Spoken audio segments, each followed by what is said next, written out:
નવી street vendor policy લાગુ। શહેરમાં લારી ગલ્લા અને પથારા હવે માત્ર સાંજે 7 થી રાત્રે 11 વાગ્યા સુધી લગાવી શકાશે। વડોદરા મહાનગરપાલિકા દ્વારા શહેરમાં ટ્રાફિક અને જાહેર સુવ્યવસ્થાને વધુ સુદૃઢ બનાવવાના ઉદ્દેશ્યથી નવી સ્ટ્રીટ વેન્ડર પોલિસીનો સત્તાવાર અમલ શરૂ કરી દેવામાં આવ્યો છે। નવા જાહેરનામા અનુસાર શહેરમાં લારી ગલ્લા અને પથારા સંચાલકો હવેથી માત્ર સાંજે 7 વાગ્યાથી રાત્રે 11 વાગ્યા સુધીના નિર્ધારિત સમયગાળા દરમિયાન જ પોતાનો વેપાર કરી શકશે। આ સમય મર્યાદા સિવાય જાહેર માર્ગો પર વેપાર કરવો પર વહીવટીતંત્ર દ્વારા સંપૂર્ણ રોક લગાવવામાં આવી છે। આ નવી નીતિ અંતર્ગત પાલિકા તંત્ર દ્વારા શહેરના 14 જેટલા મુખ્ય માર્ગોને નો વેન્ડિંગ ઝોન જાહેર કરી ત્યાં લારી ગલ્લા કે પથારા લગાવવા પર કાયમી ધોરણે પ્રતિબંધ ફરમાવી દેવામાં આવ્યો છે। આ પ્રતિબંધિત માર્ગોમાં એરપોર્ટ સર્કલથી અક્ષર ચોક, ચકલી સર્કલથી ગોત્રી તળાવ, શુસેન 4 રસ્તા, કોઠી 4 રસ્તા સહિતના અત્યંત વ્યસ્ત વિસ્તારોનો સમાવેશ થાય છે। શહેરમાં ટ્રાફિકનું સુચારુ નિયમન કરવા અને રાહદારીઓને પડતી મુશ્કેલીઓને નિવારવા માટે તંત્ર દ્વારા મહત્વપૂર્ણ અને કડક નિર્ણય લેવામાં આવ્યો છે। મહાનગરપાલિકા દ્વારા સ્પષ્ટ ચેતવણી આપવામાં આવી છે કે આ નવા નિયમોનું પાલન ન કરનારા કે ઉલ્લંઘન કરનારા સામે આકરી કાયદાકીય કાર્યવાહી હાથ ધરવામાં આવશે। તંત્રના આ નિર્ણયથી રોજિંદી ટ્રાફિક જામની સમસ્યાનો સામનો કરી રહેલા સામાન્ય નાગરિકોને મોટી રાહત મળવાની આશા સેવાઈ રહી છે। જોકે આ કડક અમલવારીને પગલે નાના સ્ટ્રીટ વેન્ડર્સમાં તેમના રોજગાર અને આજીવિકા અંગે ચિંતાનો માહોલ જોવા મળી રહ્યો છે। આગામી દિવસોમાં પાલિકાની એન્ક્રોચમેન્ટ ટીમો દ્વારા વિસ્તારમાં સઘન ચેકિંગ અને ડ્રાઈવ હાથ ધરવામાં આવશે। સૌથી પહેલાં 2014ના સ્ટ્રીટ વેન્ડિંગ એક્ટ જે ભારત સરકારનું છે એનું એક રેપ્લિકા છે। આપણે ગયા બોડીમાં સ્ટ્રીટ વેન્ડિંગ પોલિસીને પણ અમે પાસ કર્યા છે। હવે સ્ટ્રીટ વેન્ડિંગ પોલિસીને અમલમાં લાવવાની સમય થઈ ગયો છે। આપ જાણો છો કે વડોદરા શહેરમાં જે સ્ટ્રીટ વેન્ડિંગના જે વેન્ડર્સ છે, જે લાસ્ટ સર્વે 2017 યા 19માં થયેલું હતું, આમાંથી જ જે સર્વેમાં નીકળ્યા હતા આના કરતાં લગભગ 4 થી 5 ગુના લોકો વધી ગયા છે। એટલે અત્યારે ગુજરાત રાજ્ય સરકાર પણ ફરી સર્વે કરવા માટે તમામ મહાનગરપાલિકામાં ફ્રેશ સર્વે પણ કરવા નક્કી કર્યું છે। એમાં વડોદરા મહાનગરમાં પણ સર્વે થવાનું છે, જેથી કરીને જેટલા પણ સ્ટ્રીટ વેન્ડર્સ છે એમની સર્વે થશે। આ સર્વેના આધારે એમને આઈડી કાર્ડ પણ ઇસ્યુ કરવાનું નક્કી કર્યું છે।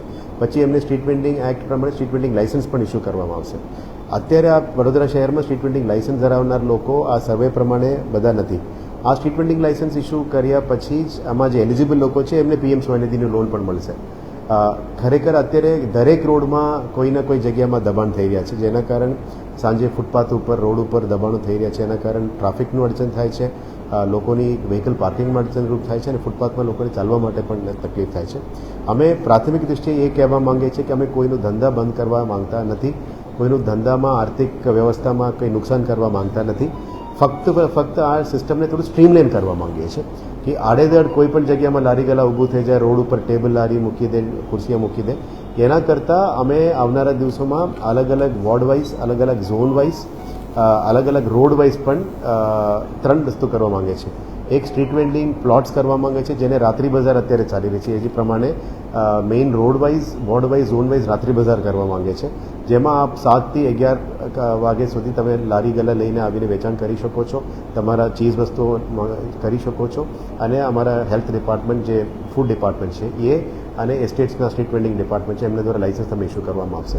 અને જેને કારણે એક રેગ્યુલેશન પણ પ્રોપર રહેશે, ફૂડનું ક્વોલિટી ઉપર પણ એક કંટ્રોલ રહેશે અને જે લોકોની ધંધો કરવું જોઈએ એ મેન્શન્ડ રોડ અથવા મેન્શન્ડ હોકિંગ ઝોનમાં એ ધંધો કરી શકાય, જેથી કરીને એમને ધંધો પ્રોટેક્ટ થાય।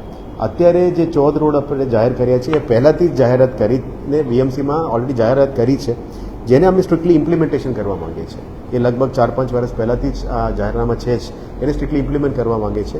એ 14 રોડ સિલેક્ટ કરવાનું કારણ પણ એ છે કે આ 14 રોડમાં અત્યારે પણ મોટાભાગમાં દબાણો નથી અને મોટાભાગમાં સ્ટ્રીટ વેન્ડર્સ નથી, જેને કરીને આપણે અમલીકરણ ઇઝીલી થઈ શકે અને કોઈનું રોજીરોટી યા કોઈ ધંધા અત્યારે બંધ ના થાય। પછી આવી છે નેક્સ્ટ ફેઝમાં જ્યારે જવાનું હોય, જે પ્લોટ્સમાં અમે વીએમસી નાનું મોટું વ્યવસ્થા પણ ફ્યુચરમાં કરી આપશે, પણ પ્રાથમિક દ્રષ્ટિએ અત્યારે જે અમે રિમૂવ કરી રહ્યા છે એમને બધાને આ સ્ટ્રીટ વેન્ડિંગ ઝોનમાં જતા રહો, સ્ટ્રીટ વેન્ડિંગ પ્લોટમાં જતા રહો, અદરવાઇઝ હોકિંગ ઝોનમાં જતા રહો એવું વિનંતી કરીએ છીએ। અને મેજર રોડથી અમને હટાવીએ છીએ એમને પણ વિનંતી કરીએ છીએ તમે મેઇન રોડમાં નથી કરતા પણ ગલીઓમાં જઈ શકો છો, વાંધો નહીં, જેનાથી મેઇન રોડ સાફ સુથરા રહે, વડોદરા શહેર સ્વચ્છ રહે, પણ તમારો ધંધો પણ ઇફેક્ટ ના થાય। પણ બીજું એક રિક્વેસ્ટ પણ કરીએ છીએ કે મેં 7 થી 11 ધંધો કર્યા પછી ત્યાં ને ત્યાં છોડીને જાઓ છો, એ ટ્રાફિક માટે, લોકો માટે બહુ ઇસ્યુ થઈ રહ્યા છે।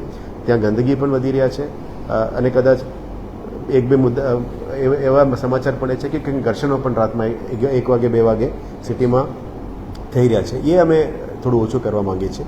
ઓવરઓલ 3 પોઈન્ટ્સ છે. બેઝિકલી આપણે કોઈનું આર્થિક નુકસાન નથી કરવા માંગતા, એમને ફક્ત સ્ટ્રીમલાઇન કરવા માંગીએ છીએ અને રેગ્યુલરાઇઝ કરીને માંગીએ છીએ અને થોડું પ્રોપર ડિસિપ્લિનથી કરવા માંગીએ છીએ. અને આવનારા દિવસોમાં જે ટાઉન વેન્ડિંગ કમિટીનું જે ઘટના કરવાની છે એમાં પણ ફાઇલ ચાલી રહ્યા છે. ટાઉન વેન્ડિંગ કમિટીમાં ઓફિશિયલ્સ પણ હોય, ચૂંટેલા પ્રતિનિધિ પણ હોય. બંનેનું ટાઉન વેન્ડિંગ કમિટી અમે રેડી કરીશું. આ ટાઉન વેન્ડિંગ કમિટી દ્વારા હરેક રોડ, હરેક વોર્ડ, હરેક ઝોનમાં ક્યાં ક્યાં હોકિંગ ઝોન્સ, ક્યાં ક્યાં સ્ટ્રીટ વેન્ડિંગ ઝોન્સ અલાઉ કરવાના છે એ પણ નક્કી કરીને જાહેરનામા કરવામાં આવશે. અને ક્યાં ક્યાં જગ્યામાં હવેથી આજે પાર્કિંગ બાબતમાં મેં શરૂ કરી છે. પાર્કિંગ ડ્રાઈવમાં જે પરમનન્ટલી ગાડીએ ડમ્પ કરીને પડ્યા છે 5 વર્ષ 10 વર્ષથી, આવા ગાડીઓને અમે ટોઈંગ કરીને અમારા પાર્કિંગમાં લઈ જઈ રહ્યા છે. આવનારા દિવસોમાં જ્યારે બોલીવાર્ડ્સ લાગી જશે, ફૂટપાથ વ્યવસ્થિત થઈ જશે, એના પછી અમે પાર્કિંગ પ્લોટ્સ પણ અત્યારે ઓલમોસ્ટ 100 પાર્કિંગ પ્લોટ્સ ફ્રીમાં આપી દીધા છે. આ પાર્કિંગ પ્લોટ્સમાં ધીરે ધીરે અમે સિસ્ટમ ડિસિપ્લિનમાં કરવા માંગીએ છીએ.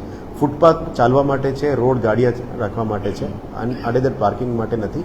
એક સિસ્ટમ ડિસિપ્લિન કરવા માંગીએ છીએ. બાકી કોઈ સિટીના સિટીઝન્સને એક સ્ટ્રીમલાઇન સિસ્ટમમાં ટિયર 2 સિટીથી અમે વડોદરાની વિકસિત વડોદરાની જ્યારે વાત કરીએ, આ બધું સિસ્ટમ ડિસિપ્લિન અને સ્ટ્રીમલાઇન કરવાની જરૂરિયાત છે. આ દિશામાં અત્યારે કામગીરી શરૂ કરવામાં આવી છે. આવનારા દિવસોમાં પદાધિકારીઓ અને અધિકારીઓ સાથે મળીને ટાઉન વેન્ડિંગ કમિટીમાં પણ નિર્ણય લેશું. આખા સિટી માટે સ્ટ્રીટ વેન્ડર્સ ક્યાં ક્યાં અલાઉ કરે છે, ક્યાં ક્યાં અલાઉ નથી કરવી. આ તો પ્રાથમિક દૃષ્ટિનું ફર્સ્ટ ફેઝ જ છે.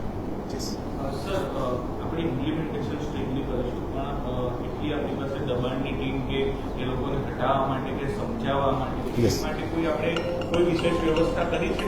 કારણ છે કે આપણી ટીમ અહીંથી નીકળે એટલે લોકોને ખબર પડી જાય છે, લોકો હટી જાય છે, પાછી આપણી ટીમ અહીં આવી જાય, પાછા દબાણ થઈ જાય. બિલકુલ સાચી વાત છે આપની. આપણા માટે અત્યારે બહુ મોટું તકલીફ એ છે કે જ્યારે સેન્ટ્રલ ઝોનમાંથી દબાણ હટાવવાની ગાડી અથવા કેટલની ગાડી નીકળે ત્યારે મેસેજ કોઈને કોઈ લીક કરી દે છે અને ત્યાંના લોકોને ખબર પડી જાય છે અને ત્યાં નીકળી જાય છે અને બીજી દિવસ પાછા આવી જાય છે. એ રજૂઆત આપણી સાચી છે.